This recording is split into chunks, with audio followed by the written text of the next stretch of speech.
حضور صلی اللہ علیہ وسلم کے صدقہ و طفیل سے دعا کرنا.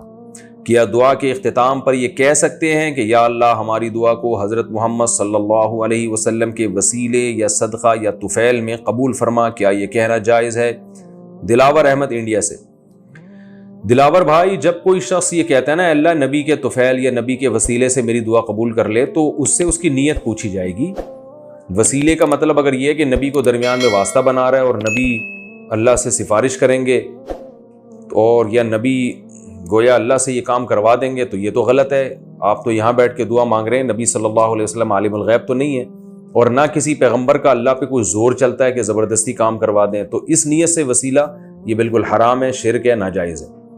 اور اگر آپ کی نیت یہ ہے کہ نبی کے وسیلے سے، یعنی نبی کے محبت اور نبی کے تعلق کے وسیلے سے، کہ ہم نبی کے امت میں ہیں، تو اللہ ہم نبی کے امتی ہیں اور تو نبی صلی اللہ علیہ وسلم سے محبت کرتا ہے تو آپ کے امتیوں کو بھی خاص رعایت کرتا ہے. تو نبی کے وسیلے کا مطلب نبی کے امتی ہونے کے وسیلے سے، یا نبی سے ہمیں محبت ہے اس وسیلے سے، تو یہ پھر وسیلہ بالعمل ہی ہے اور وہ بالاتفاق جائز ہے.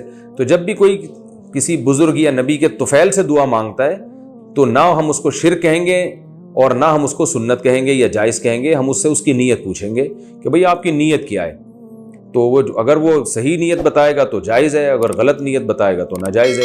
اور اگر اس کو کوئی نیت ہی نہیں پتا کہ اس کلام کا مطلب کیا ہے تو وہ بے وقوف ہے، احمق ہے.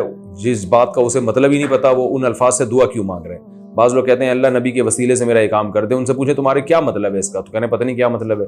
تو جب آپ کو ایک بات کا خود ہی مطلب نہیں پتا تو ایسے الفاظ کیوں استعمال کرتے ہیں پھر؟ تو اس لیے یہ ٹھیک نہیں ہے.